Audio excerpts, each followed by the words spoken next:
Magandang umaga po sa inyo. Kamusta po kayo? Ito po tayo ngayon maagang pumunta sa kulungan ng baboy. Kasi mag-inject po ako ng Bilamil guys. Vitamins po sa baboy. Alam nyo kung bakit lang po ako lang yung nag-inject sa mga biik ko? Para matuto din akong magturok. Mas maganda kasi kapag matuto kang magturok sa sarili mong alaga. Kasi pinasukan ko na tong pag-alaga ng baboy. So kaya gusto ko ding matutong magturok. Hindi kasi sa lahat ng bagay kailangan nating magkuha ng technician. Kasi ranas ko na talaga yan. May sakit yung aking baboy. Magantay pa ako ng technician. Iba, huli na. Kaya namamatay yung baboy. So kaya ako gusto kong matutong magturok. Para kapag may sakit yung baboy, ako na lang yung magturok. Para maganda yung pangangalaga ng ating mga alagang baboy.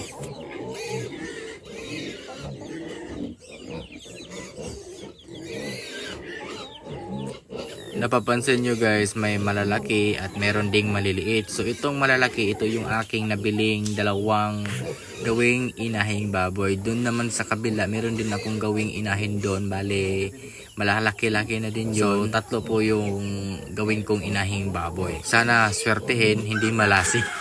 Kasi alam nyo, dalawang inahing baboy na namatay nung nag-alaga ako ng baboy guys. Ganon talaga yan kapag mag-alaga ng hayop. May swerte at meron ding malas.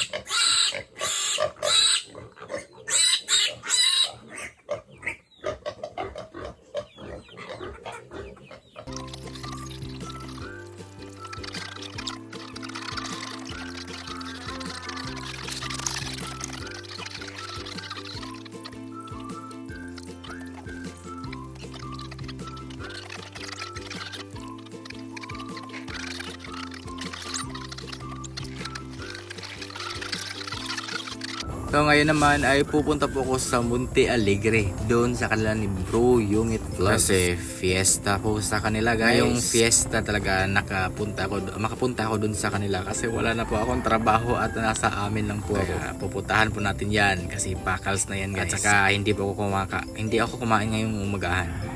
Almusal, magkamabash naman po tayo. Itong dinadaanan talaga namin, napakaganda po dito. Parang nakapunta na po talaga ako sa Mindanao. Nakapunta naman talaga ako sa Mindanao. Parang Mindanao po yung view dito banda. Ito ay tinatawag na Nahus-an barangay nila dito yata. Alam nyo, sobrang sarap na makapag road trip ng ganitong view, 'di ba? Bulubundukin. Yan, makikita mo yung mga talaga nature. Tapos dito sa Nahus-an, mayroon po silang tanim na tinatawag na budbud kabog. Yan po siya, para po siyang suman. Pero yung ginagamit ay hindi po yung malagkit. Yung itsura ng budbud kabog, para po siyang mais na bilog.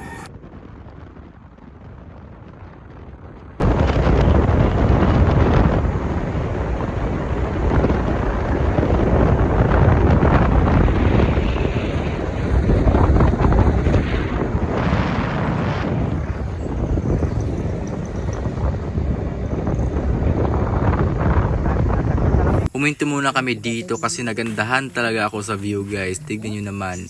Napakaganda po talaga ng view. Tapos pakikita natin yung kabilang isla. Short na pamlete, kikon pa na akong kuwan. Hindi mo klar gapag na namin short. Hey, Kikon pa na ako lang. Producer pay. sa alumni? Oo. Siguro to. Pwede ni kabubig din. Kabog. So ito yung itsura ng budbud kabog na tanim guys. Para din siyang palay. Ito.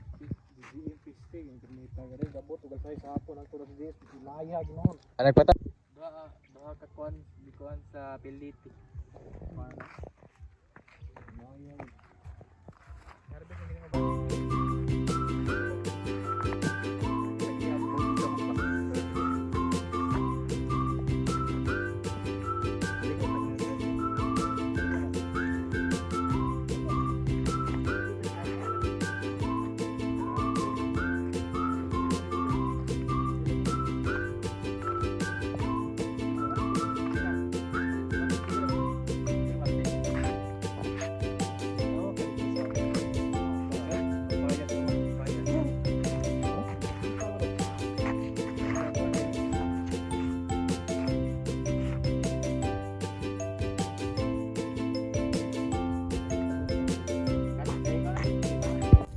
Good morning guys. Grabe dito sa amin palagi na lang pong umuulan. Napakaputik sa labas ng bahay at sa kayo naman ngayong umaga mainit na siya. Sana tuloy-tuloy yung init hanggang sa hapon kasi dito sa paligid talaga ng aming bahay grabe maputik. So naamo ko dito maibigas. So ayan dito. Tupa tayo sa loob ng tindahan kasi mamaya kuha tayo ng pagkain ng baka.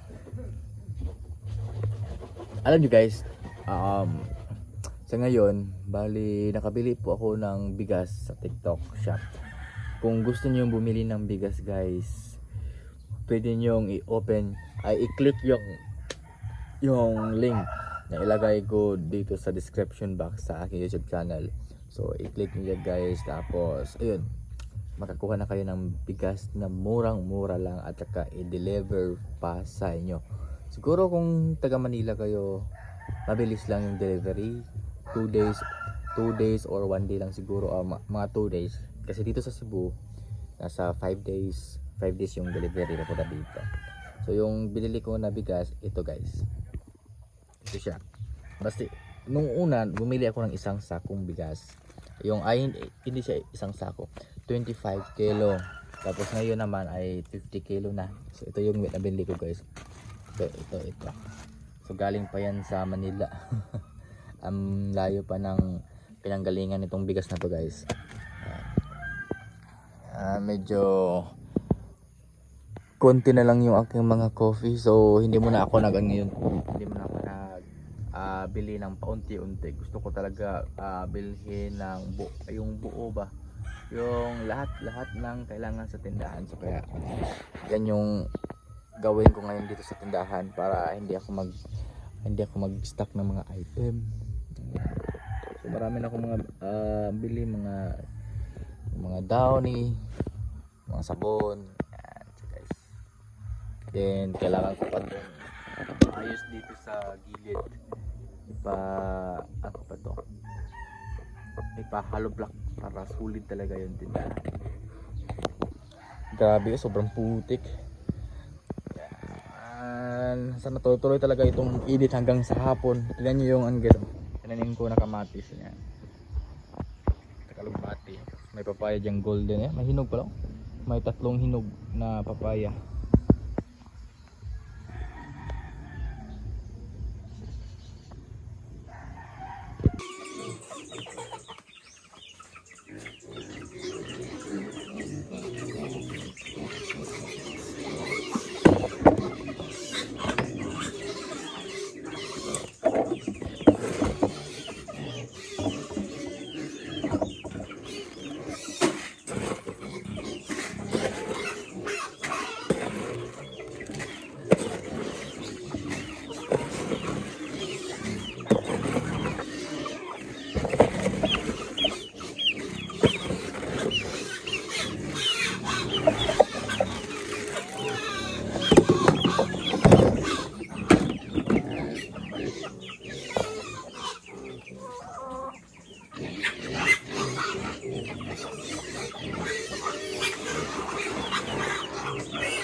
Alam nyo guys, napakasaya po palang mag-alaga ng baboy kasi napakakulit at saka maamo. Alam niyo naman itong mga biik na to ay nawalan po ng kaya ayun,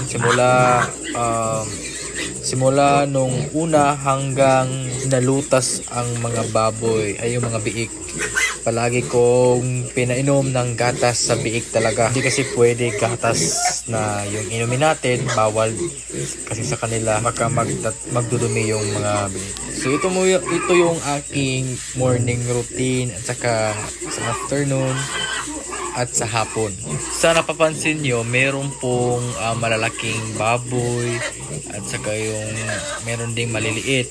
Kasi alam nyo guys, yung dalawang malalaking baboy, yan po yung gawin kong inahin.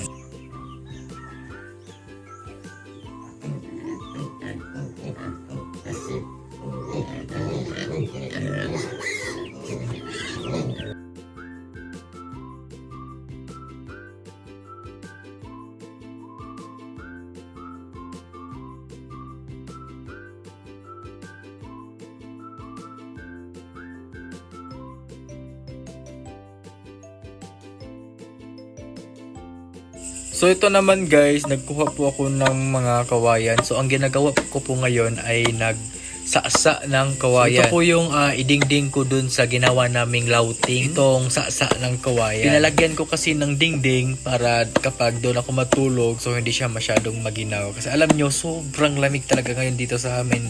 Kasi alam nyo naman, bare months. Ito guys, mahirap talaga ito siya kasi masakit sa kamay. May luta, yung basta masusugatan yung kamay mo kapag hindi ka talaga sanay. Kaya mas prefer ko talaga na maggamit ka ng gloves. Yung hindi talaga, yung kamay ba, hindi direct yung itak sa kamay mo. Gloves talaga yung gagamitin. Naintindihan niyo ba ako guys? Kung hindi niyo ako naintindihan, ay bahala na kayo pagsabot ka mo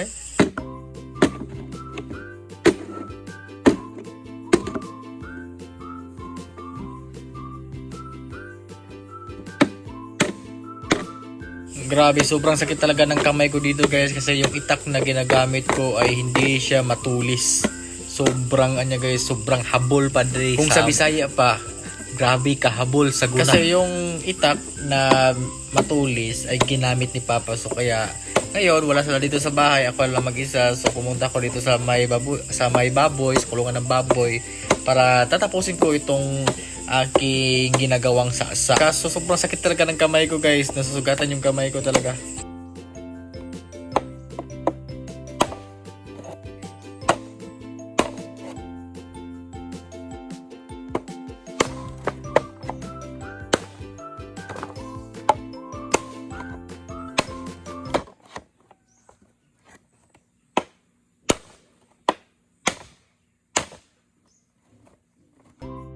Medyo marami-rami talaga itong gawin kong guys basa sa para idingding dun sa may ginawa naming lauting, yung sa may itaas.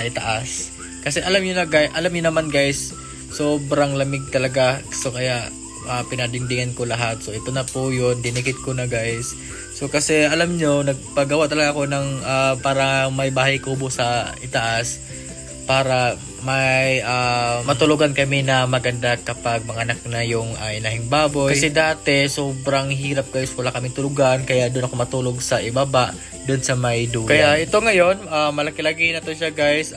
Siguro makakasya dito 6 na tao matulog dito sa itaas. So hindi ko muna ipakita sa inyo guys, ipakita ko na lang siguro kapag tapos na yung kubo. At nakabili pa ko dito na tuloy na isda. Alam mo itong tuloy, masarap po to sa kinilaw. So ayun guys, thank you for watching and see you on my next vlog.